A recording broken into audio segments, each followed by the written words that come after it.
বর্ণ আর ধ্বনি দিয়ে ক্লাস শুরু। আচ্ছা, ফার্স্ট আমার কোশ্চেন হচ্ছে বর্ণ আর ধ্বনি কি এক? কখনোই সেটা হতে পারে না। বর্ণ আর ধ্বনি কখনোই এক জিনিস হতে পারে না।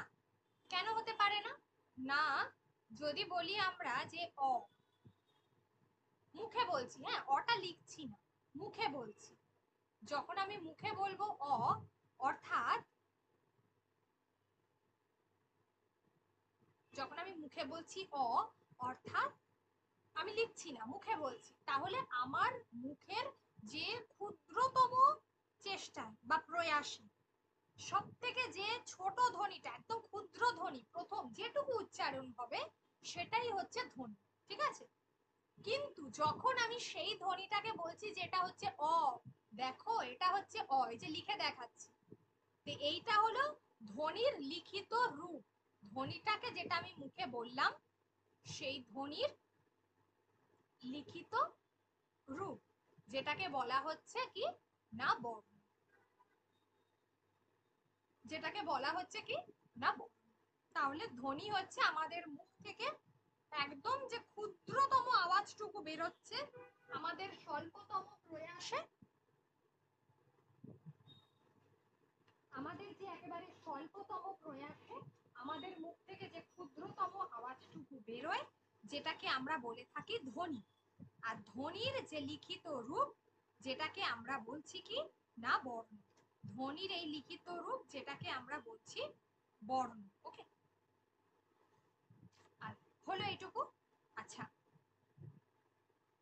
এবার এখানে অক্ষর ব্যাপারটা যদি আমি বলি, এই যে এখানে যে যদু, ঠিক আছে, এই যে যদু, তাহলে এখানে উন্তস্ত জ আর দয়ে হস্য, উন্তস্ত জ আর দয়ে হস্য, এখানে দুটো অক্ষর আছে। অক্ষর হলো বাংলায়, ইংরেজিতে যেটাকে বলা হয় সিলেবল, বাংলায় হচ্ছে উচ্চারণের সময় বাকযন্ত্রের স্বল্পতম প্রয়াসে যতটা ধ্বনি উচ্চারণ করা যায়, বাকযন্ত্রের যতটা ধ্বনি উচ্চারণ করা যায়, উচ্চারণের সময় বাকযন্ত্রের স্বল্পতম প্রয়াসে যতটা উচ্চারণ করা যায় তাকে বলা হচ্ছে অক্ষর।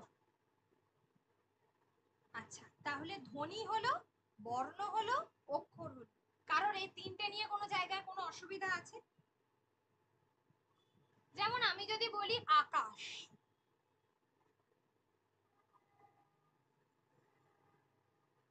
আকাশের মধ্যে কটা অক্ষর রয়েছে? তিনটে। হ্যাঁ, যদি বলি, আচ্ছা ঠিক আছে, আর যদি আমি বলি যে যদি আমি বলি যে এই যে অ আ ক খ, এগুলো কি কি হবে? এগুলো হবে এক একটা বর্ণ, ঠিক আছে? এবার ধ্বনির আমরা শ্রেণী বিভাগ করব। ধ্বনিকে মূলত দুই ভাগে ভাগ করা যায়। একটা হচ্ছে ধ্বনিকে দুই ভাগে ভাগ করা যায়, একটা হলো যেটাকে আমরা বলবো বিভাজ্য, অর্থাৎ যাকে ভাঙা যায়, আর একটা হলো অবিভাজ্য, যেটাকে ভাঙা যায় না। এটাই তো আমরা বুঝি, অবিভাজ্য মানে হচ্ছে যাকে বিশ্লেষণ করা যায় না, আর বিভাজ্য মানে হচ্ছে যাকে বিশ্লেষণ করা যায়।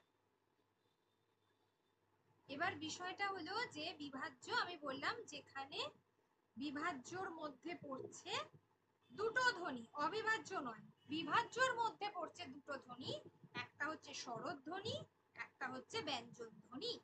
তাহলে বিভাজ্যর মধ্যেই পড়ছে দুটো ধ্বনি, একটা হচ্ছে স্বরধ্বনি আর একটাকে বলা হচ্ছে ব্যঞ্জন ধ্বনি। এবার প্রশ্ন উঠতে পারে কেন বিভাজ্যর মধ্যে স্বরধ্বনিটা পড়বে? স্বরধ্বনিকে তো বিশ্লেষণ করা যায় না। এই কারণে পড়ছে, যখন আমরা ও আর ও এই দুটো লিখি, তো সেটা কি হয়, ওটা তো বিশ্লেষণ করা যায়, তাই না? ওটা তো দুটো ধ্বনির সংমিশ্রণে গঠিত হচ্ছে, তাই জন্য এটাকে আমরা বলবো বিভাজ্য ধ্বনির উদাহরণ, মানে আর কি দুটো শ্রেণী বিভাগ, ক্লাসিফিকেশন, একটা হলো স্বরধ্বনি, একটা হচ্ছে ব্যঞ্জন ধ্বনি, ঠিক আছে? স্বরধ্বনি মানে যাকে বিশ্লেষণ করা যায় না। এবারে আসি মৌলিক স্বর। মৌলিক স্বর বলতে মৌলিক স্বর বলতে যাদেরকে একেবারেই বিশ্লেষণ করা বা বিভক্ত করা যায় না। মৌলিক স্বর বলতে তাকেই বোঝায় যাকে একদমই, যে সমস্ত স্বরধ্বনিকে বিশ্লেষণ করা যায় না, বিভক্ত করা যায় না, তাদেরকে বলা হচ্ছে মৌলিক স্বর। আচ্ছা, এবারে মৌলিক স্বরধ্বনি হচ্ছে 7টা। মৌলিক স্বরধ্বনি হচ্ছে 7টা। অ, আ, হস্যই, হস্য, এ, ও, আর একটা হলো এ, অয় জফলা আকার। আজকাল আমরা কি হয়, বর্ণ বিশ্লেষণ করতে গেলে সাপোজ ধরো কোনো কিছুতে, যেমন বিভাজ্য, এই যে শব্দটা রয়েছে,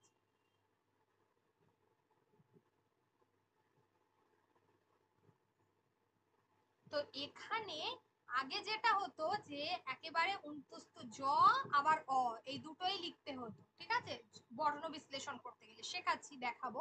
কিন্তু এখন আর লিখতে হয় না, একেবারে অয়ে জফলা এটা লিখে দিতে হয়, অয়ে জফলা আকার, ঠিক আছে।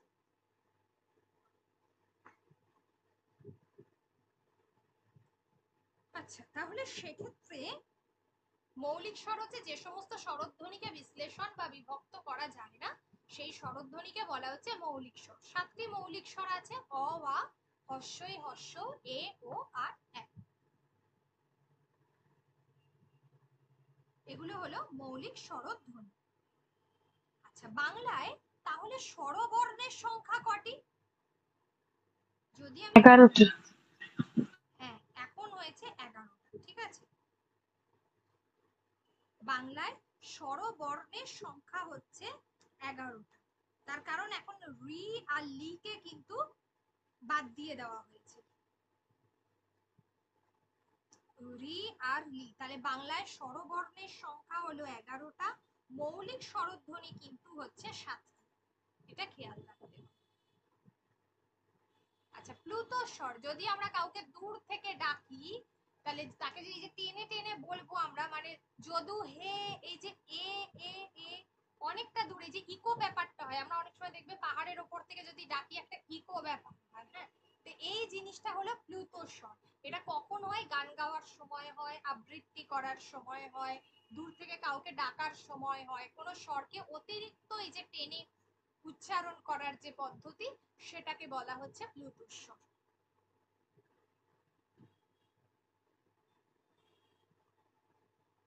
আচ্ছা, তাহলে মৌলিক স্বরগুলো হলো, এই মৌলিক স্বরের আবার আমরা শ্রেণী বিভাগ করব, সেটা আমি বলছি।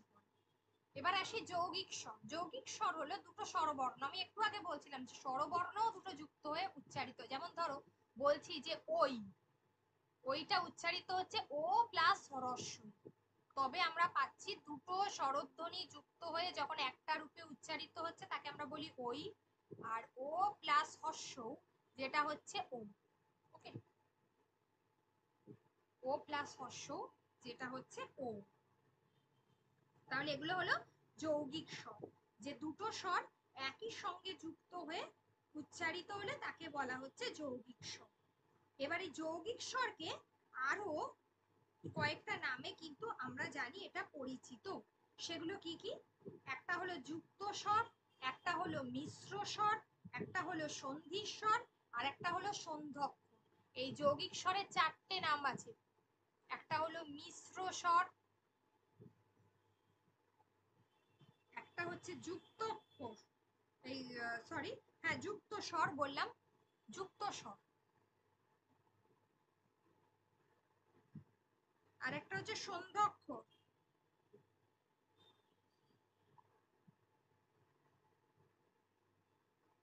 সন্ধ্যক্ষর একটা আছে, আরেকটাকে বলা হচ্ছে মিশ্র স্বর, আরেকটাকে বলা হয় সন্ধি স্বর।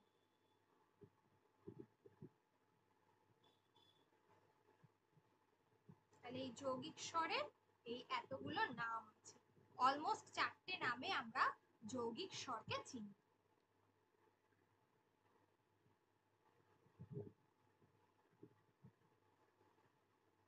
এইগুলো গেল যৌগিক স্বরের উদাহরণ। আচ্ছা, এবার হচ্ছে যেগুলো, সেটা হলো তাহলে তাহলে এগুলো হচ্ছে মোটামুটি ভাবে আমাদের স্বরবর্ণের উদাহরণ। এবার স্বরবর্ণটা যেহেতু আমি পড়াচ্ছি, তো একেবারে স্বরবর্ণটা শেষ করব। এখানে এটা পরেই পড়াচ্ছি একটু। এখানে আমি যেটা বলবো স্বরবর্ণের ক্ষেত্রে, যে সেটা হচ্ছে এখানে একটু আসি, যে একটু আগে পড়াচ্ছিলাম যে বিভাজ্য আর অবিভাজ্য স্বরধ্বনি, তাই না? এই জায়গাটাতে তো যেখানে একটা হলো যে এই যে আগে বলা হতো 12টি আছে, এখন রিলিকে বাদ দেওয়া হয়েছে বলে ওটা 11টিতে লিখেছে। লিখিত রূপ হচ্ছে স্বরবর্ণ, স্বরধ্বনির লিখিত রূপ। তো স্বরধ্বনিকে এবার কয়েকটা ভাগে ভাগ করা যায়। আমরা মৌলিক স্বরধ্বনি পড়লাম, তো সেই মৌলিক স্বরধ্বনিকে আমরা কয়েকটা ভাগে ভাগ করব। কিভাবে ভাগ করব না, সেগুলো হচ্ছে তিনটে ভাগে। একটা হচ্ছে আমাদের জিভ কিভাবে ওঠানামা করে তার বেসিসে ভাগ করব। একটা হচ্ছে আমাদের জিভের সামনের অংশ এবং পিছনের অংশ, তার বেসিসে ভাগ করব। আরেকটা হচ্ছে আমাদের ওষ্ঠ মানে কোন জায়গাটা, আমাদের এই যে ঠোঁটের নিচের যে থুতনির অংশটা রয়েছে না, ওই অংশটাকে ওষ্ঠ বলা হয়। আরেকটা হলো মুখবিব্বর, মানে আমাদের মুখ, তার ভিতরের অংশটা কতটা হাঁ হচ্ছে আর কতটা ছোট হচ্ছে, এই জায়গাটা। তো এটাকে আমরা বলছি যে আমাদের এই চারটে ভাগে আমরা কিন্তু স্বরধ্বনিকে আমরা বিভক্ত করতে পারি। এই চারটি ভাগে আমরা স্বরধ্বনিকে বিভক্ত করতে পারি। এই চারটি ভাগকে কিন্তু আমরা পড়ব। তাহলে ফার্স্টেই আমি বললাম যে জিভের স্বর অবস্থানগত, অর্থাৎ জিভটা ওঠানামা করছে। অবস্থান মানে জিভটা কতটা উপরে উঠছে কতটা নিচে নামছে। এটাকে আমরা একটা মানে একটা চার্ট করে করব, কিন্তু চার্টটা আমরা পরে সেই চার্টটা আমরা করব, ঠিক আছে? আগে আমরা নরমালি বিষয়টাকে বুঝে। তো আমাদের জিভ যখন উচ্চারণ কালে সবথেকে উপরে অবস্থান করে, মানে আমরা যদি একদম জিভটাকে টোটালি উপরে উঠিয়ে দিই, আমরা যদি জিভটা আমরা যখন হ্রস্বই উচ্চারণ করি, লক্ষ্য করবে উচ্চ স্বরধ্বনি হচ্ছে হর্ষই আর হ্রস্ব। পরীক্ষায় কিন্তু এগুলো দেবে, কোনটা উচ্চ স্বরধ্বনি, কোনটা উচ্চ মধ্য স্বরধ্বনি, এইগুলো, বা কোনটা হচ্ছে নিম্ন স্বরধ্বনি, এইগুলো। যেমন আমরা বললাম যেটা হর্ষই, হর্ষই দেখো যখনই উচ্চারণটা করছি দেখো জিভটা একদম উপর দিকে উঠে যাচ্ছে। তোমরা মনে মনে করো, তোমাদেরও হবে। হ্রস্বই তো একদম উপর দিকে উঠে যাচ্ছে। তো জিভটা যখন উপরে অবস্থান করে তখন তাকে আমরা কি বলছি, উচ্চ স্বরধ্বনি। আবার জিভটা যখন যে উচ্চতায় আছে তার থেকে যখন একটু নিচের দিকে নামিয়ে আনছি জিভটাকে, যে উচ্চতায় জিভটা রয়েছে তাকে যখন আমরা নিচের দিকে নামিয়ে আনছি তাকে আমরা বলছি যে উচ্চ মধ্য স্বরধ্বনি। যেমন হচ্ছে এ আর হচ্ছে ও, যেমন হচ্ছে এ আর ও, এই দুটো হচ্ছে এই উচ্চ মধ্য স্বরধ্বনি। এবারে আসি নিম্ন স্বরধ্বনি, অর্থাৎ জিভকে একদম নিচের দিকে নামিয়ে এনে যখন স্বরধ্বনিটা উচ্চারণ করা হচ্ছে, যেমন আ, দেখো জিভটা পুরো নিচে অবস্থান করছে। উচ্চ মধ্য হলো আমরা তো একদম পুরো উপরে তুলে দিয়েছিলাম জিভটাকে, তো তার থেকে যদি আমরা একটু নিচে নামাই সেটা হবে উচ্চ মধ্য, সেটা হবে এ আর ও। আর একদম নিচে নামিয়ে দাও সেটাকে হবে আ, আর আ থেকে একটু উপরের দিকে তোলো তাহলে সেটাকে হবে, যদি আমরা আ থেকে যদি একটু উপরের দিকে তুলি তাহলে সেটাকে আমরা এ অ, ঠিক আছে? অয় জফলা আকার আর হচ্ছে অ,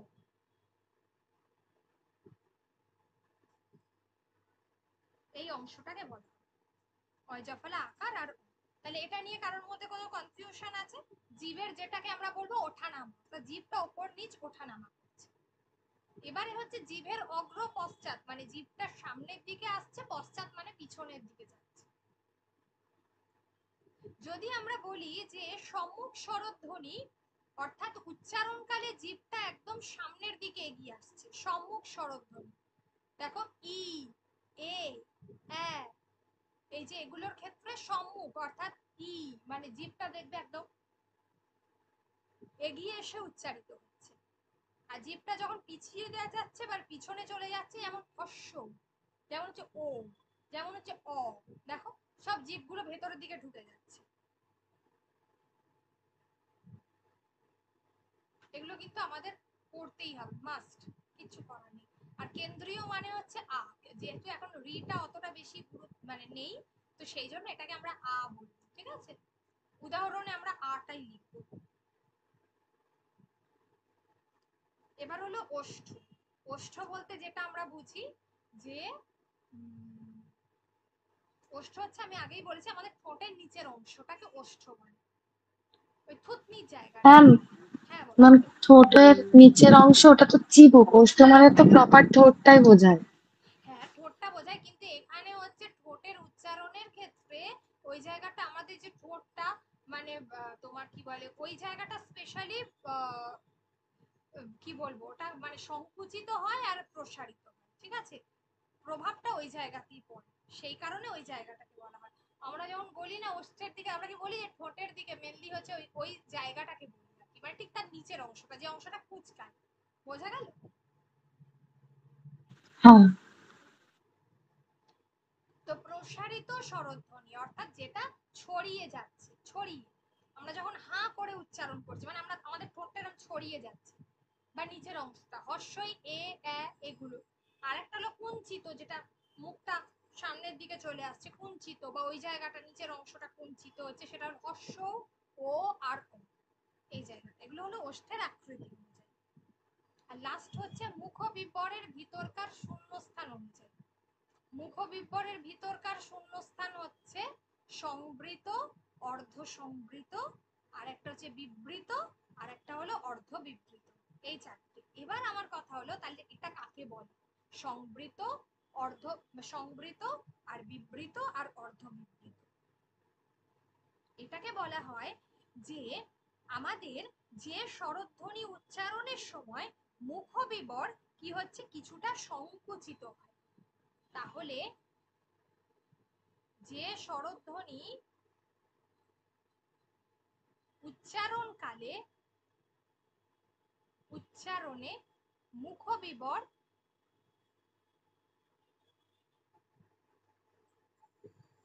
সংকুচিত হয়,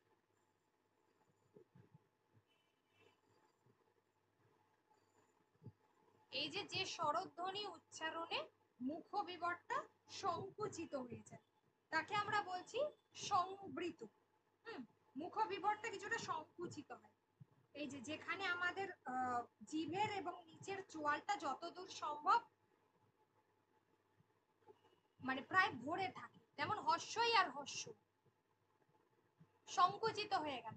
আর অর্ধ সংবৃত মানে পুরোটা সংকুচিত হচ্ছে না, একটু ছড়াচ্ছে আগের থেকে, মানে আগের যে অবস্থানটা ছিল সংবৃত, যে স্বরধ্বনির যে অবস্থান, তার থেকে একটু বিবৃত হচ্ছে, একটু ছড়াচ্ছে, সেটাকে আমরা বলছি এ আর ও, আগের থেকে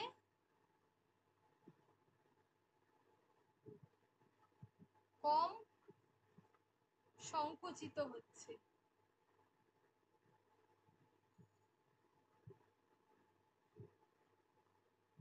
আর এবার হচ্ছে বিবৃত স্বরধ্বনি, আ, মানে মুখটা কি হচ্ছে, এটা তো মুখবিবর অনুযায়ী, মানে টোটাল মুখটা হা, আ যখন আমরা বলি হা হচ্ছে, মুখটা খুলে যাচ্ছে, অর্থাৎ প্রসারিত হয়, মুখবিবরটা অনেকটা খুলতে হয়, বিবৃত স্বরধ্বনি উচ্চারণের সময় মুখবিবরটা অনেকটা খুলতে হয়।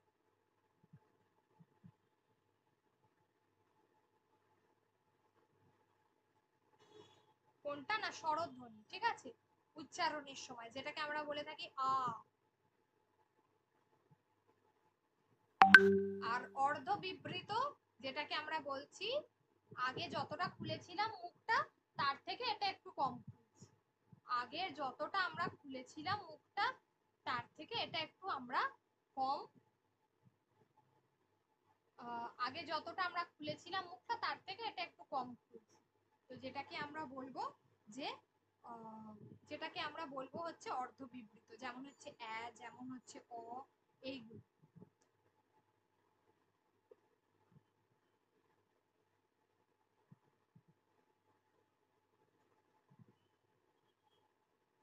যেমন হচ্ছে যেমন হচ্ছে অ, এইগুলো হলো অর্ধ বিবৃত।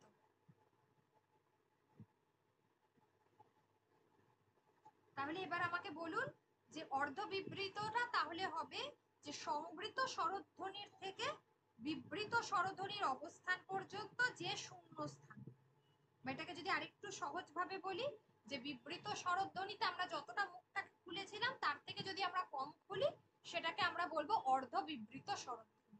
ওকে, আগামী সপ্তাহে পড়িয়ে নিয়ে তারপর একটা পরীক্ষা নেব, 3 দিনে যেটা হবে পরীক্ষা নেব। ওকে, এমসিকিউ করাবো তখন।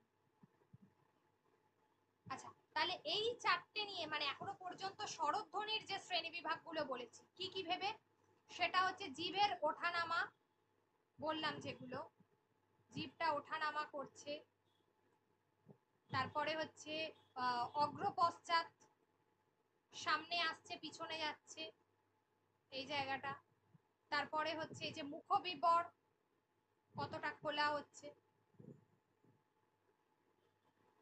মুখবিবরের যেটাকে আমরা বলছি যে শূন্যস্থান, ভিতরকার যে শূন্যস্থান। আর আরো একটা আছে, সেটা হচ্ছে কোনটা আরেকটা, সেটা হলো ওষ্ঠের প্রকৃতি।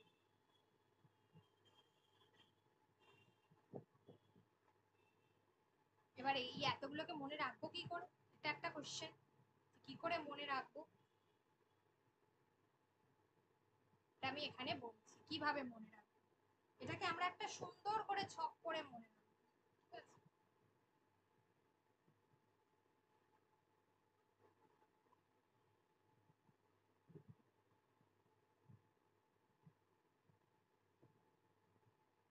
এই ছকটা থাকলে আমাদের সব সময় মনে থাকবে।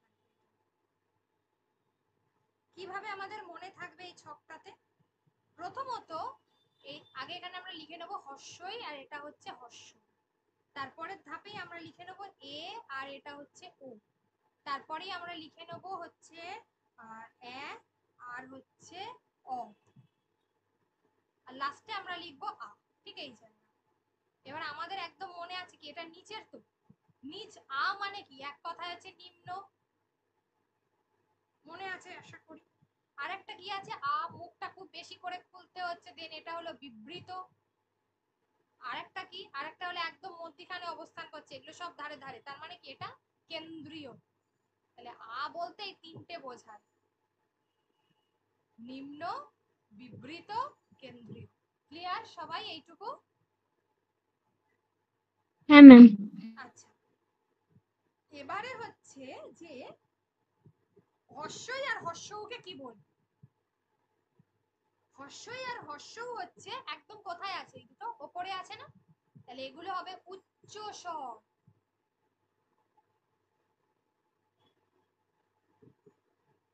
উচ্চ স্বর একদম উপরে রয়েছে, উচ্চ স্বর। আচ্ছা, একদম যখন উপরে রয়েছে ভালো কথা। এবারে হচ্ছে তাহলে এটা উচ্চ স্বর হওয়ার সাথে সাথে একদম কোথায় আছে, সম্মুখে, একদম সামনে আছে না, এটা এটাকে বলা হচ্ছে সম্মুখ। আর এটা হচ্ছে পিছন দিকে আছে, তাই জন্য এটাকে আমরা বলবো পশ্চাৎ। আরেকটা বলবো, এই দুটোই হচ্ছে সংবৃত, মানে আমাদের মুখটা আমরা কি করেছি, মুখবিবর উচ্চারণ করতে গেলে কিছুটা সংকুচিত হচ্ছে, সংকুচিত হচ্ছে। এটাও সংবৃত, এই হস্যটাও হচ্ছে সংবৃত, এটা খেয়াল রেখে। তাহলে এই দুটো যদি সংবৃত হয় তাহলে এইটা আর এইটা কি হবে, বিবৃত। অর্ধ সংবৃত।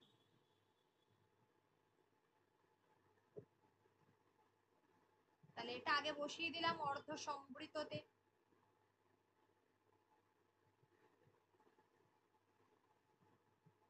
আর এ আর ও তাহলে যখন বসিয়ে দিলাম অর্ধ সংবৃততে, আর এবার আমার কথা হলো এই দুটো ছিল উচ্চ স্বর, একদম প্রথমে অবস্থান করছিল, তো ওই জন্য ছিল উচ্চ স্বর।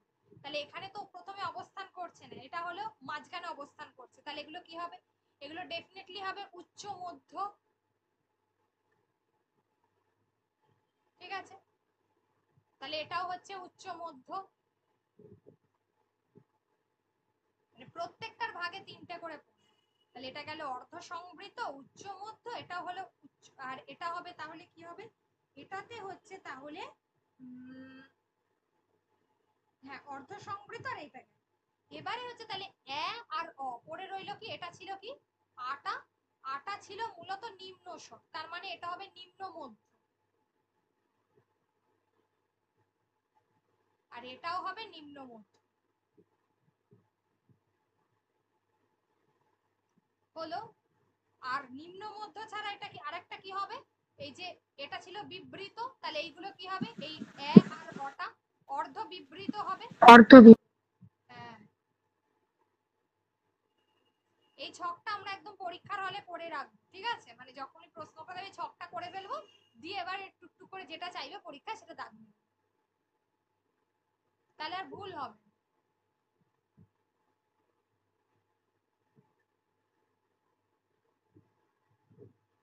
দিলে এটা হবে অর্ধ বিবৃত হলো। আর আকে আমরা পেলাম বিবৃত, নিম্ন আর কেন্দ্রীয়, কিন্তু আমাদের তো আরো দুটো পড়ে রয়েছে, একটা হচ্ছে প্রসারিত আর একটা হচ্ছে কুঞ্চিত, তাহলে কোনটা প্রসারিত আর কোনটা কুঞ্চিত?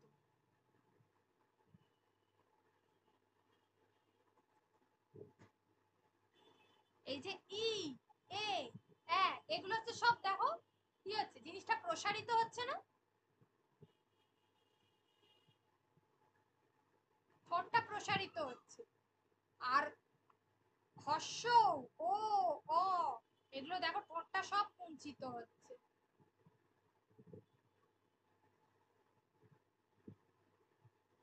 তাহলে কুঞ্চিত হলো, প্রসারিত হলো। আর কিছু বাকি আছে? আর কিছু বাকি নেই।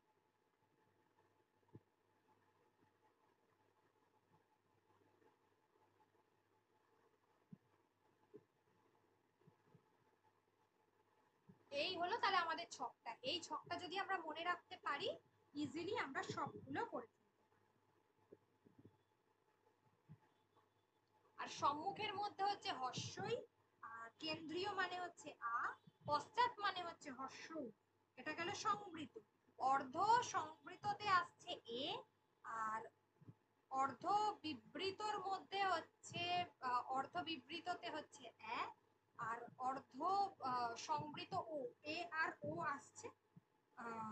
অর্ধ সংবৃততে তাহলে এ আর ও আসছে, আর অর্ধ বিবৃততে এ আর অ আসছে, আর বিবৃততে এবার আমার একটা প্রশ্ন আছে, যে এখানে তো আমি দেখতে পাচ্ছি সম্মুখ স্বরের মধ্যে, সম্মুখের মধ্যে গেছে হর্ষই আর হর্ষ, অ্যাকচুয়ালি সম্মুখ কি শুধুমাত্র এই দুটো স্বর?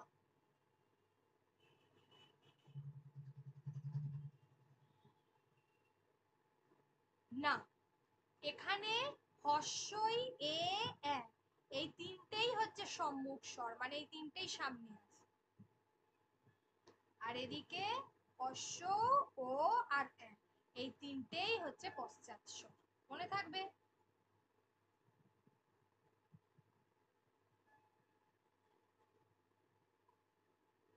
এই তিনটেই হচ্ছে পশ্চাৎ স্বর, এগুলো জানো, বি কেয়ারফুল, সকলের মনে থাকে এই ছকটা। বাড়িতে সুন্দর করে এরকম একটা ছক তৈরি করে প্র্যাকটিস করে। আচ্ছা তাহলে বলো স্বরধ্বনি নিয়ে কারোর কোনো কোয়েশ্চেন আছে কিনা, তাহলে এবারে ব্যঞ্জন ধ্বনিতে যাব।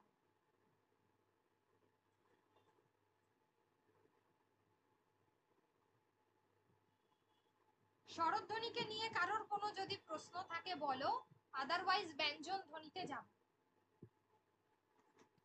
না ক্লিয়ার আছে। ওকে,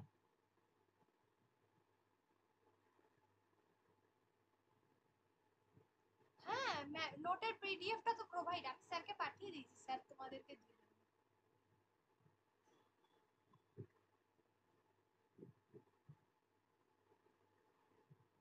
আচ্ছা, এবারে আসি হলো স্পর্শ বর্ণ থেকে। আচ্ছা, আমরা যেমন স্বরধ্বনিকে তোমার কি বলে কি বলবো, যেমন প্রকারভেদ করলাম বা শ্রেণী বিভাগ করলাম, তেমনি ব্যঞ্জন ধ্বনিকেও বা ব্যঞ্জন বর্ণকেও তো আমাদের করতে হবে, আমরা ওটাকে স্বরবর্ণও বলতে পারি। লিখিত রূপ মানেই স্বরবর্ণ, ধ্বনিটা তখনই বর্ণে পরিণত হয় যখন সেটা মৌখিক থেকে লিখিত রূপে কনভার্ট হয়েছে। তো ব্যঞ্জন বর্ণের ক্ষেত্রেও তাই। আমরা ব্যঞ্জন বর্ণ কোথা দিয়ে শুরু করব না, ফার্স্ট হচ্ছে যে স্পর্শ বর্ণ। স্পর্শ মানে কি, ক থেকে ম পর্যন্ত এই যে 25টা বর্ণ রয়েছে, যাকে বলা হচ্ছে স্পর্শ বর্ণ। আচ্ছা, এই যে ক থেকে ম পর্যন্ত 25টা বর্ণ আছে স্পর্শ বর্ণ, কিন্তু এরা কোনগুলো, কি এরা স্পর্শ করেছে সেটা তো জানতে হবে। এরা যেটা স্পর্শ করেছে সেটা হচ্ছে কণ্ঠ, এরা যেটা স্পর্শ করেছে সেটা হচ্ছে কণ্ঠ। হ্যাঁ, কণ্ঠ তারপর হচ্ছে তালু, এই যে আমাদের তাগড়া যেটাকে বলি তালু। তারপর হচ্ছে মূর্ধা,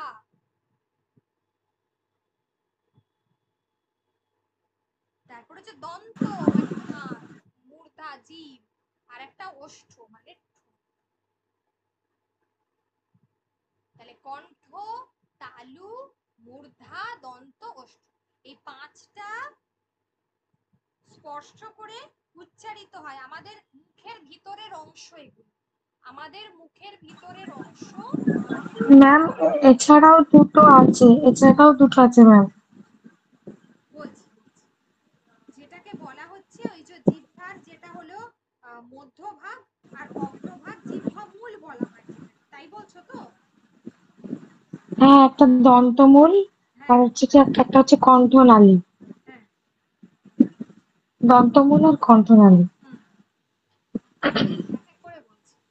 তাহলে এই পাঁচটা উচ্চারণ করে যখন আমাদের বর্ণগুলো উচ্চারিত হয় তাকে আমরা বলে থাকি যে স্পর্শ বর্ণ। যেমন ক বর্গ, চ বর্গ, ট বর্গ, মানে এত 25টা বর্ণকে আমরা কিভাবে ভাগ করব, না এটাকে আমরা বর্গ হিসেবে ভাগ করব। ক বর্গ অর্থাৎ ক, খ, গ, ঘ, ঙ। ক, চ, চ, ছ বর্গীয় জ, ঝ, ইঙ। ট, ঠ, ড, ঢ মূর্ধন্য। ত, থ, দ, ধ দন্তের ন, এইভাবে প, ফ, ব, ভ, ম, এই, ঠিক আছে? তাহলে এই পাঁচটা হলো, হ্যাঁ, এই পাঁচটা হলো বর্গ। কেমন?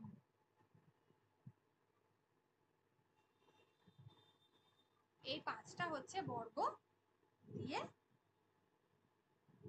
পাঁচটা বর্গকে আমরা বলে থাকি বর্গ, যেটাকে যাকে আমরা স্পর্শ বর্ণ বলছি। এগুলো গেল স্পর্শ বর্ণ। এবার যেটা বলছিলে, এক্ষেত্রে একটা জিনিস বলবো যে আমাদের এই যে কণ্ঠ যে বিষয়টা রয়েছে, কণ্ঠবর্ণ, কণ্ঠবর্ণ কাকে বলা হয়? মূলত কণ্ঠবর্ণের উচ্চারণ স্থল হচ্ছে কণ্ঠ আর জিহ্বামূল। এখানে আমি একটু লিখছি যে যেটা হচ্ছে কণ্ঠ আর হলো জিহ্বামূল।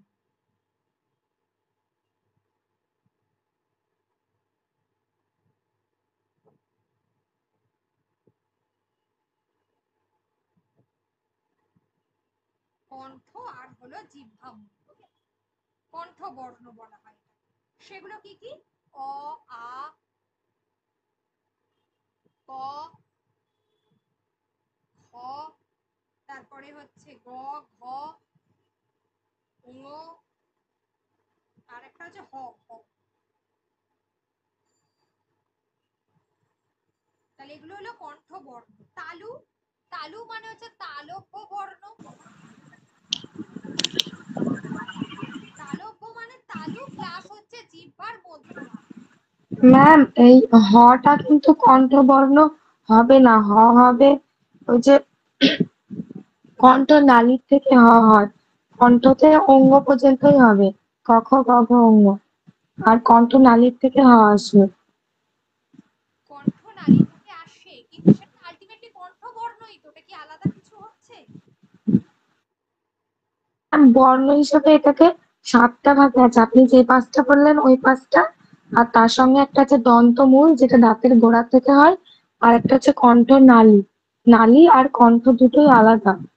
হ্যাঁ, কিন্তু এখানে মূলত কণ্ঠ মানে বামন দেব অন্তত হটাকে রেখেছে, ঠিক আছে?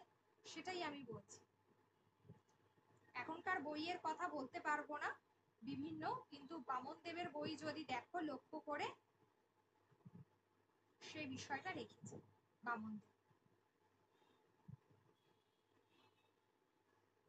আচ্ছা, এবারে হচ্ছে যেটা, সেটা হলো যে হ্যাঁ, যে কারণে হটাকে ধরা হচ্ছে, এটা উচ্চারণ স্থান।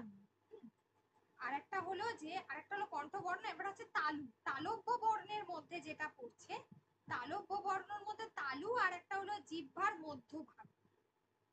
তালু আর একটা জিহ্বার মধ্যভাগ যেটা হচ্ছে তালব্য বর্ণ। যেমন রস্বই, দীর্ঘই, চ, ছ বর্গীয় জ, ঝ, ইঙ, ঠিক আছে? উন্তুস্ত ঝ তালবস্য, এগুলো সবগুলো তালব্য বর্ণের মধ্যেই পড়ছে। তারপরে আমরা যদি মূর্ধন্য বলি, সেটা কিন্তু আমাদের জিহ্বার অগ্রভাগ, যেটাকে উল্টে যায়, যেটা হচ্ছে উল্টে যায়, ঠিক আছে। তালু প্লাস এগুলো বললাম, রস্বই দীর্ঘই, তারপর হচ্ছে ছ, বর্গীয় জ, তারপর হচ্ছে চ, চ ছ বর্গীয় জ, ঝ ইঙ, তালবস্য, এইগুলো। আর হচ্ছে মূর্ধা, যেটাকে আমরা বলবো ডট হ, ডট হ, মূর্ধন্য, এইগুলোকে বলা হয়, ঠিক আছে, মূর্ধন্য স, বা মূর্ধন্য সটাও হবে। আর হচ্ছে দন্ত বর্ণ, ত থ দ ধ দন্তেন্য, দন্তেস্ব, ঠিক আছে, এইগুলো। আর ওষ্ঠ বর্ণের মধ্যে প ফ ব ভ ম, আর হচ্ছে হ্রস্ব আর দীর্ঘ, উচ্চারণ স্থানে হচ্ছে হ্রস্ব আর দীর্ঘ।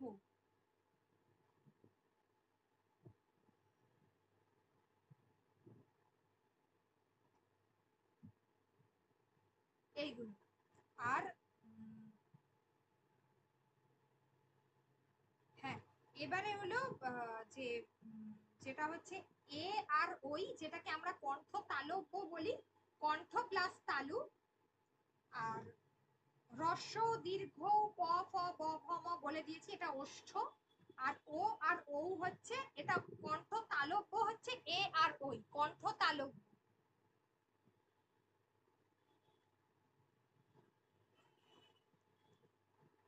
কণ্ঠ তালব্য হচ্ছে কণ্ঠ তালব্য হচ্ছে এ আর ওই। আর কণ্ঠস্থ হচ্ছে ও আর ও। আর দন্তস্থ হচ্ছে যেটাকে আমরা বলে থাকি ব, ঠিক আছে, দন্তস্থ, এটা হবে ব।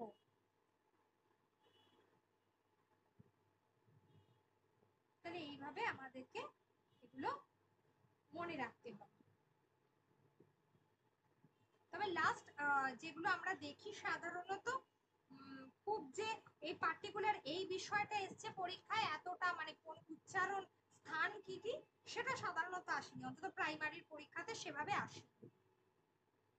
এবারে হচ্ছে অল্প প্রাণ বর্ণ আর মহাপ্রাণ বর্ণ। আচ্ছা, উষ্ম বর্ণটা আগে বলি। উষ্ম বর্ণটা হচ্ছে যে সমস্ত বর্ণগুলো উচ্চারণ করতে গেলে শ্বাসবায়ু, শ্বাসটা বেশি লাগে। যেমন হচ্ছে কোনগুলো হবে সেগুলো, সেগুলো হচ্ছে তালবীয় স, তারপরে হচ্ছে তালবস্য, মূর্ধন্য স, দন্তের স, হ, তালবস্য, দন্তের স, মূর্ধন্য স, হ, এগুলো উষ্ম বর্ণ, শ্বাসবায়ুর আধিক্য থাকে। আর অন্তস্থ বর্ণতে হচ্ছে যে বর্ণগুলো স্পর্শ এবং উষ্ম বর্ণের মধ্যে অবস্থান করে, অন্তস্থ বর্ণ, যেমন জ, র, ল, ব, মানে স্পর্শ বর্ণ আর উষ্ম বর্ণের মাঝখানে অবস্থান করে, তাকে আমরা বলছি অন্তস্থ বর্ণ। তাহলে এইটুকু নিয়ে কারোর কোনো সমস্যা আছে?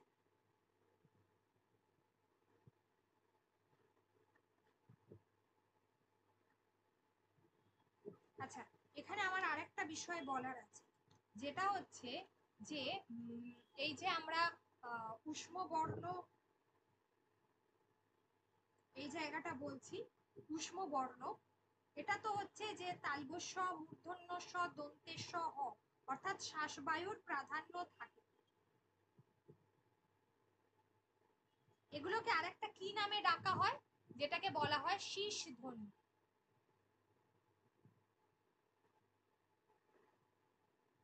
শীষ ধ্বনি, ঠিক আছে।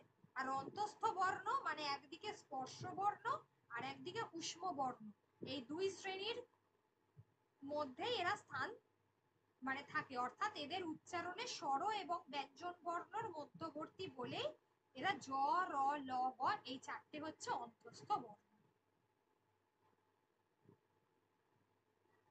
আচ্ছা, অর্ধস্বর কাকে বলা হয় বলো তো?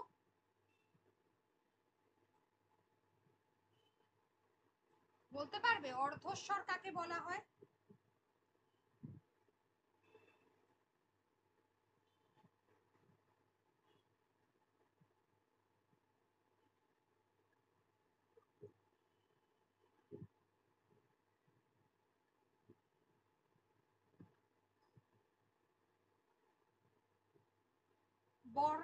স্বরবর্ণের উচ্চারণের সময় আমাদের মুখবিবরটা সম্পূর্ণভাবে খোলা থাকে, আর ব্যঞ্জন বর্ণের উচ্চারণের সময় শ্বাসবায়ু কি হয় না বাইরে আসতে পারে না, কি সে বাধাপ্রাপ্ত হয়। কিন্তু এই যে জ, র, ল, ব এদের উচ্চারণে কি হয়, মুখবিবর উন্মুক্তও থাকে না, আবার শ্বাসবায়ু সম্পূর্ণরূপে বাধাপ্রাপ্তও হয় না। এই জন্য এদেরকে বলা হয় না এরা স্বরবর্ণ, না এরা ব্যঞ্জন বর্ণ। তাহলে এদের মধ্যে এই যে অন্তস্থ জ আর ব, এই দুটোকে আমরা বলে থাকি সেমি ভাওয়েলস। এই দুটোকে আমরা বলে থাকি সেমি ভাওয়েলস। এই অন্তস্থ জ আর ব, এই দুটোকে আমরা কি বলি, সেমি ভাওয়েলস বা অর্ধস্বর। ঠিক আছে? আর র আর ল এগুলোকে আমরা কি বলি, তরল স্বর। এগুলোকে আমরা বলে থাকি র আর ল, এগুলোকে আমরা বলি তরল স্বর। কেন বলি র আর ল কে তরল স্বর? তরল স্বর উচ্চারণ করতে গেলে কি হয়,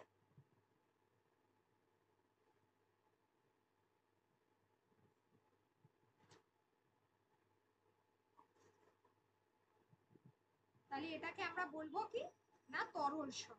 ঠিক আছে? আর এদের আরেকটা ব্যাপার আছে, যেটা হচ্ছে যে এই যে ল ধ্বনিটা যেটা উচ্চারণ করতে গেলে উচ্চারণের সময় আমাদের জিভের দুই দিক থেকে বায়ুটা নির্গত হয়ে যায়, দুই দিক থেকে বায়ুটা নির্গত হয়ে যায়। এই জন্য এই শুধুমাত্র লটাকে বলা হয় পার্শ্বিক ধ্বনি।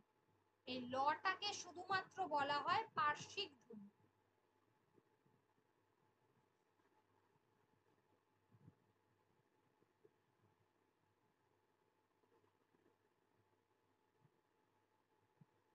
আর র যেটা রয়েছে সেটা আমাদের জিভের অগ্রভাগ যেটা আছে, জিভের সামনের দিকটাকে কাঁপানো মানে কম্পিত করে দিয়ে কি হয়, যে এটা আমাদের দাঁতে আঘাত করে, যেটাকে আমরা বলি র।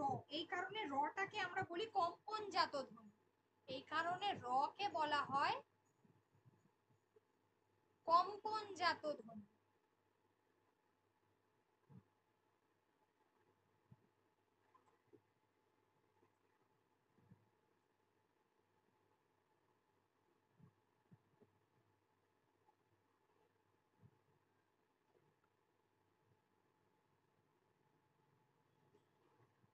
আচ্ছা, আর হলো অল্প প্রাণ বর্ণ, বর্গের তৃতীয়, পঞ্চম এবং প্রথম বর্ণ। সাধারণত পঞ্চম বর্ণটাকে আমরা বলি না, কারণ পঞ্চম বর্ণকে আমরা আলাদা করে, যেটাকে আমরা নাসিক্য ধ্বনি বলি, কারণ নাক দিয়ে উচ্চারিত হয়। উচ্চারণের সময় যে বর্ণগুলো উচ্চারণের সময় নাক দিয়ে বায়ুটা বেরোয়, মুখের ভেতর দিয়ে বায়ুটা না বেরিয়ে নাক দিয়ে বায়ুটা বেরোয়, সেই জন্য এটাকে আমরা বলে থাকি নাসিক্য বর্ণ। যেমন উঙ, ইঙ, মূর্ধন্য, দন্তেন্ন, ম এইগুলোকে বলা হয় নাসিক্য বর্ণ। তো বর্গের তৃতীয়, প্রথম এবং তৃতীয় এই যে বর্ণটা রয়েছে এটাকে বলা হচ্ছে যে অল্প প্রাণ বর্ণ। যেমন ক, চ, ট, ত, প আর গ, জ, ড, দ, ব। ঠিক আছে? এগুলোকে আমরা বলে থাকি যে এগুলোকে আমরা তাহলে বলছি কি বর্গের অল্প প্রাণ বর্ণ। ঠিক আছে? আরেকটা হলো মহাপ্রাণ, মানে বর্গের যেটা দ্বিতীয় এবং চতুর্থ বর্ণ তাকে আমরা বলছি মহাপ্রাণ বর্ণ। আচ্ছা, এছাড়া ক, গ, চ বর্গীয় জ এছাড়াও আর কোনগুলো অল্প প্রাণ বর্ণ হবে কেউ বলতে পারবে?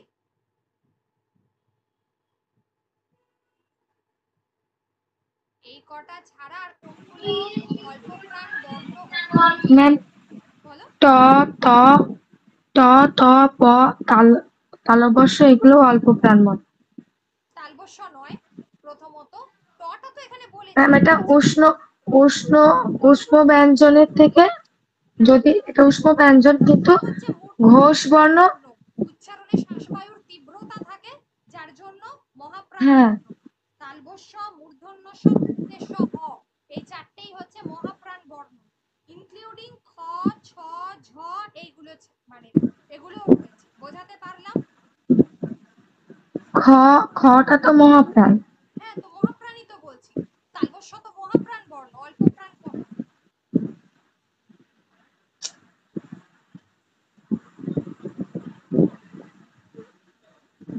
ম্যাম যেগুলো হয়তো এখন মডিফাই করা অনেক বই হয়েছে, তাহলে হয়তো এগুলো তো ভুল দেওয়া আছে, কিন্তু আমরা কিছুদিন আগে এগুলো পড়েছি তো এখানে,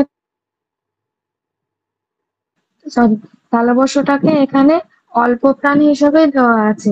কোন বইতে পড়েছো তুমি বলো তো আমাকে? ম্যাম আমরা হ্যাঁ, বামন দেব পড়েছো? না ম্যাম, বামন দেব না, এখন লাস্ট 2-3 বছরের আগের যে, অন্য কোনো বই পড়ো না এ সময়। বামন দেবেই একমাত্র সঠিকটা লেখা আছে। বামন দেব ছাড়া অন্য কোনো বই পড়ো না। তুমি যদি বলো পরীক্ষায় 0 খুশি।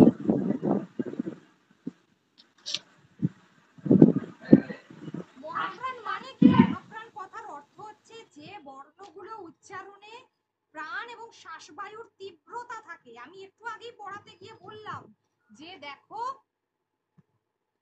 যখনই আমি পড়াচ্ছিলাম ওই এটা, তখনই আমি বললাম যে তালবস্য এগুলোতে কি হচ্ছে, শ্বাসবায়ুর তীব্রতা থাকে, ঠিক আছে? তো মহাপ্রাণ বর্ণ হচ্ছে সেই ধরনের বর্ণ, ওই উষ্ণ বর্ণ পড়াতে গিয়ে বললাম যে এগুলোতে শ্বাসবায়ুর প্রাধান্য থাকে। তালবস্য, মূর্ধন্য ষ, দন্তের স, হ। কোন বই লিখেছে? তুমি আমায় একটা বই দেখাও যেটাতে এটা লেখা আছে। স্যারকে পেজটা তুলে আমাকে পাঠাও যে এই বইয়ে লেখা আছে যে মহাপ্রাণ অল্প প্রাণ বর্ণ হচ্ছে তালবস্য।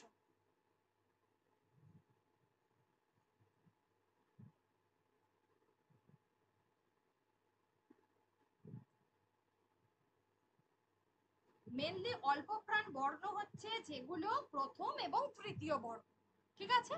ক, চ, ট, ত, প। আর একটা হচ্ছে গ, জ, ড, দ, ব। তার কারণ ক আর গ এই দুটো বুঝতেই পারছো, প্রথম আর তৃতীয় বর্গ, ক বর্গের। তারপর চ আর একটা হচ্ছে ট, এই চ আর হচ্ছে বর্গীয় জ, প্রথম বর্গ আর তৃতীয়, প্রথম বর্ণ আর তৃতীয় চ বর্গের। ট বর্গের ট আর ড, প্রথম আর তৃতীয়। ত বর্গের ত আর দ, প্রথম আর তৃতীয়। আর প বর্গের প আর দ। এগুলো ছাড়া, এই অল্প প্রাণ বর্ণগুলো ছাড়া,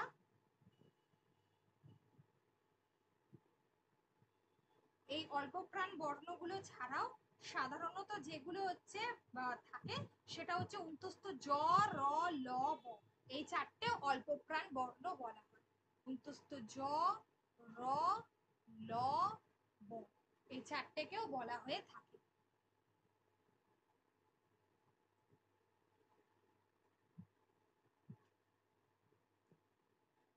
এই চারটেকেও বলা হয়ে থাকে। এছাড়া মহাপ্রাণ বর্ণ যেটা দ্বিতীয় আর চতুর্থ, যেখানে নিঃশ্বাস যুক্ত হয়, আমি বলেছি যেমন হচ্ছে খ, ঘ, ছ, ঝ, এগুলো কিন্তু মহাপ্রাণের মতোই উচ্চারিত হয়। এগুলো হচ্ছে মহাপ্রাণের মতোই উচ্চারিত হয়, ঠিক আছে?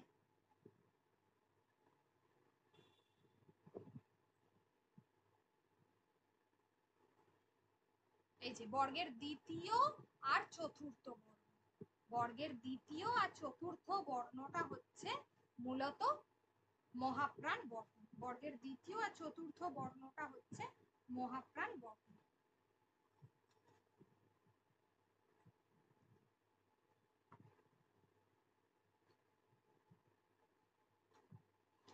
আচ্ছা, এবারে আসি যেটা, সেটা হচ্ছে যে অঘোষ বর্ণ আর ঘোষ বর্ণ। অঘোষ বর্ণ মানে কি? অঘোষ বর্ণ হচ্ছে বর্গের প্রথম আর দ্বিতীয় বর্ণ, যেটা বর্গের প্রথম আর দ্বিতীয় বর্ণ যেটা হচ্ছে ভীষণ গম্ভীর, ঠিক আছে? অঘোষ বর্ণ, সরি, বর্গের প্রথম, হ্যাঁ, দ্বিতীয় বর্ণ যে, সরি, গম্ভীর নয়, ঠিক আছে? তাহলে প্রথম বর্ণটা হলো অঘোষ বর্ণ, যেটা হচ্ছে গম্ভীর নয়। প্রথম আর দ্বিতীয়, যেমন ক আর খ, এগুলো কিন্তু গম্ভীর, উচ্চারণে গম্ভীর নেই, মানে গাম্ভীর্যটা নেই, গাম্ভীর্যতাটা নেই, ঠিক আছে?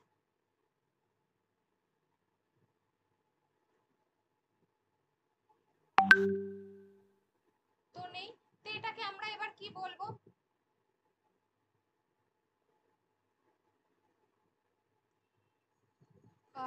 যদি এটাতে না থাকে তাহলে হচ্ছে যে যদি না থাকে, গাম্ভীর্যতা নেই, তাহলে ক, খ, যেমন চ, ছ নেই এগুলোতে, ঠিক আছে?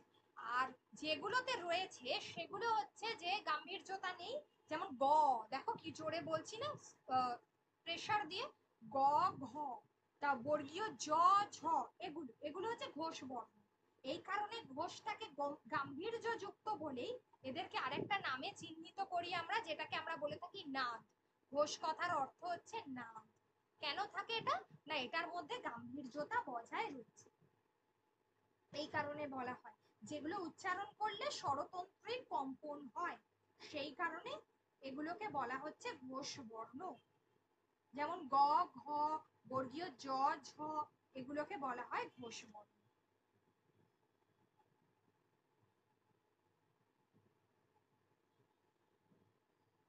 তাহলে এগুলোকে আমরা বলবো কি না ঘোষ বর্ণ। আচ্ছা,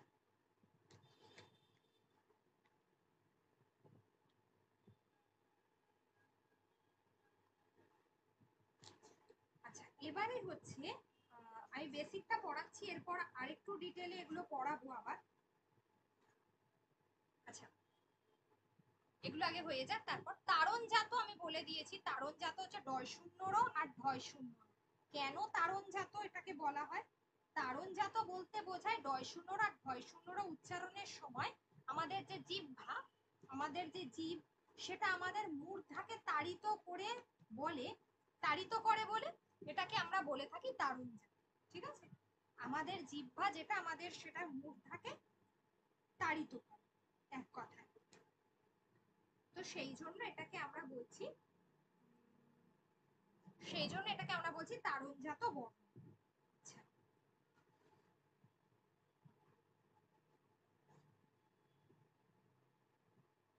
আচ্ছা, তারপরে বলবো যে যেটা হচ্ছে যে পার্শ্বিক বর্ণ বলে দিয়েছি, তরল স্বর, যেটা স্বরবর্ণ রি এবং লি এর মতো উচ্চারিত হয়, রি এবং লি এর মতো উচ্চারিত হয় বলে এটাকে বলা হয়, এটাকে বলা হচ্ছে তরল স্বর। ঠিক আছে,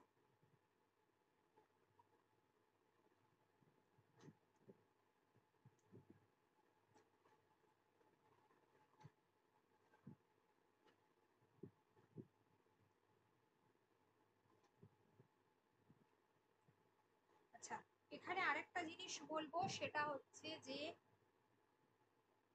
অযোগবাহ বর্ণ, যে বর্ণগুলো কোনো স্বরবর্ণ বা ব্যঞ্জন বর্ণকে আশ্রয় করে উচ্চারিত হয়, যেমন এই উনেশ্বর, বিসর্গ, চন্দ্রবিন্দু, চাঁদ, এগুলো কোনোদিন একা বসতে পারে না। চাঁদ শব্দটা যদি আমরা বলি বা এগুলোকে যদি আমরা একা বসাই, তাহলে এগুলোর কিন্তু কোনো অর্থ দাঁড়াবে না। এগুলো কোনোদিন অর্থ, এগুলো কোনোদিন কিন্তু একা বসতে পারে না। সেই জন্য এগুলোকে বলা হয়ে থাকে যে, এগুলোকে বলা হয়ে থাকে সেই কারণে যে অযোগবাহ বর্ণ। আচ্ছা, এবার আমার একটা কোয়েশ্চেন আছে, বলো তো তালবস্য অঘোষ ধ্বনি না ঘোষ ধ্বনি? অঘোষ। হ্যাঁ, একদমই তাই। কারণ এটা হচ্ছে যে উচ্চারণ করতে গেলে কোনো গাম্ভীর্যতা নেই, সেই জন্য এটাকে আমরা অঘোষ বলি।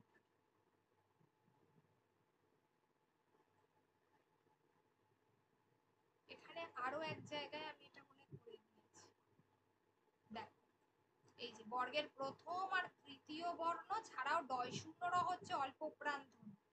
মহাপ্রাণ ধ্বনির মধ্যে দেখো বর্গের দ্বিতীয় আর চতুর্থ ইনক্লুডিং ঢয় শূন্য র। সহজ বা ঘোষ ধ্বনির মধ্যে ডয় শূন্য র মানে তৃতীয় চতুর্থ, এটা পঞ্চম হিসেবে তো হয় না, তো এগুলো হচ্ছে ডয় শূন্য র ঢয় শূন্য র। ঠিক আছে, পঞ্চমটা নাসিক্যর মধ্যে যায়, আর প্রথম আর দ্বিতীয়র মধ্যে অঘোষ, যেটা হচ্ছে তালবস্য আর দন্তস্ব। এই জায়গাটা গুরুত্ব। ওকে,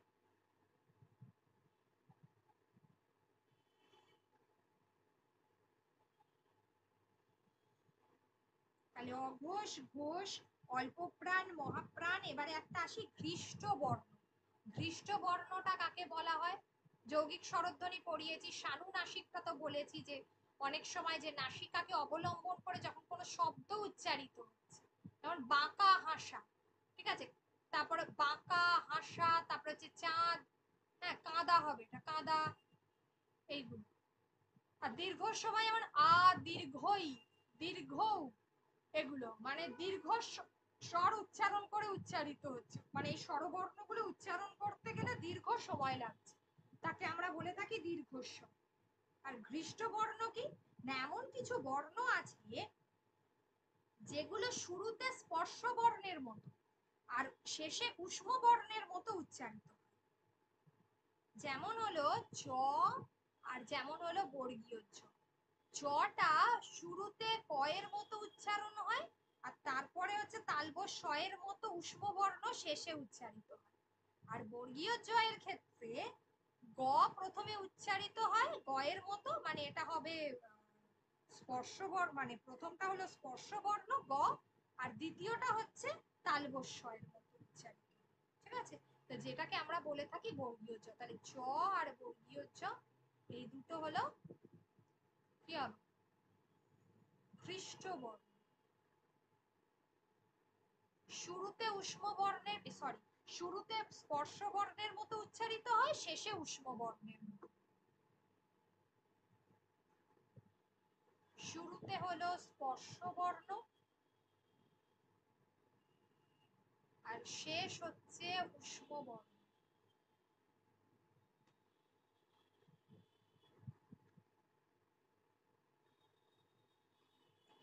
তাহলে এগুলো সবগুলো করবে নেক্সট উইকে।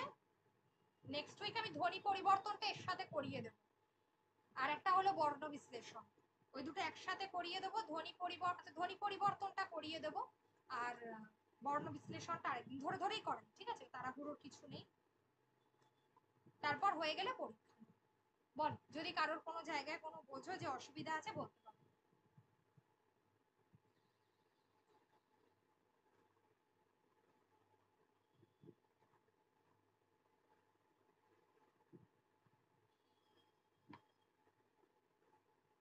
আছে কিছু সমস্যা? না ম্যাম। ভালো করে দেখবে, হ্যাঁ সবগুলো একটু ভালো করে দেখবে আশা করছি। আর এর বাইরে তো হয় না সেরকম ভাবে। আর উচ্চারণ স্থানগুলো ভালো করে দেখবে, আমি তবু আরেকবার একটা ছক করে দেবো উচ্চারণ স্থানের জন্য। একটু কঠিন যেগুলো আছে সেইগুলো, ঠিক আছে?